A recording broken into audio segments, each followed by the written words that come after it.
কে আপনি?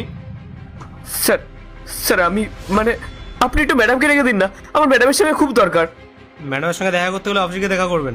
এটা ম্যাডামের বাড়ি, এখানে ব্যক্তিগত সময় ডিস্টার্ব করবেন না। যান এখান থেকে। স্যার স্যার স্যার দয়া করে আমার কথাটা শুনুন, আমার হাতে একটুও সময় নেই, আমাকে আজকেই গ্রামে ফিরতে হবে। আপনি দয়া করে ম্যাডামকে একটু ডেকে দিন। আপনি কি একবার বললে বোঝেন না? আর আপনাকে এই বাড়ির অ্যাড্রেস কে দিয়েছে? আর এই অসময়ে আমাদের বাড়িতে আসার সাহস কি করে হলো আপনার? হ্যাঁ স্যার স্যার আমি আপনাদের বাড়ির ঠিকানাটা চিনি। আসলে একদিন ম্যাডামের ফোনটা না অফিসে পড়ে গেছিল, আমি তারপর গার্ডের থেকে ঠিকানা নিয়ে ম্যাডামকে বাড়িতে এসে ফোনটা ফেরত দিয়ে গেছিলাম। স্যার স্যার আমি আপনার পায়ে ধরছি, আপনি দয়া করে ম্যাডামকে একবার ডেকে দিন, নাহলে নাহলে আমি আমার মাকে বাঁচাতে পারবো না। আচ্ছা ঠিক আছে, আসুন ভেতরে আসুন।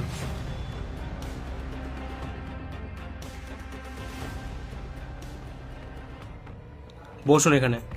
স্নেহা, স্নেহা, আসছি। কি হয়েছে? উনি তোমার সঙ্গে দেখা করতে এসেছেন।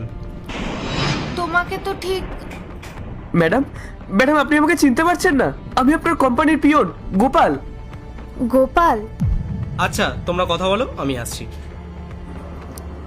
আচ্ছা ঠিক আছে, বসো। কি ব্যাপার, এত জরুরি এমন কি হলো যে সোজা বাড়িতেই চলে এলে? কিছু বলার হলে তো অফিসেই বলতে পারতে। ম্যাডাম ম্যাডাম আমি অফিসের সুপারভাইজারকে অনেকবার বলেছি, কিন্তু তিনি আমার কথা শুনছেন না। ম্যাডাম গ্রামে আমার মা অসুস্থ, ওনার চিকিৎসার জন্য আমার 2 লাখ টাকা লাগবে।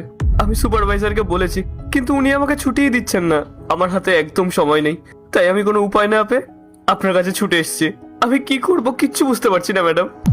কি, তোমার মায়ের শরীর এত খারাপ আর সুপারভাইজার তোমাকে ছুটি দিল না? এটা কি করে হতে পারে? ম্যাডাম ম্যাডাম আমি ওনাকে অনেক বুঝিয়েছি, সবকিছু খুলে বলেছি, কিন্তু উনি আমার কথা একটুও শোনেননি। আচ্ছা, বুঝতে পারলাম এরকম কেন হয়েছে।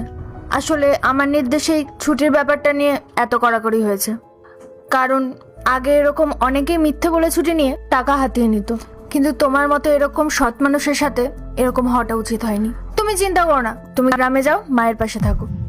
আমি নিজে সুপারভাইজারকে ফোন করে সব ব্যবস্থা করে দিচ্ছি।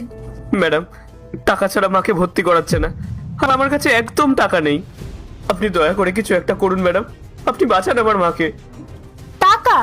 আরে এটা তুমি আমাকে আগেই বলতে পারতে। দাঁড়াও, আমি আসছি।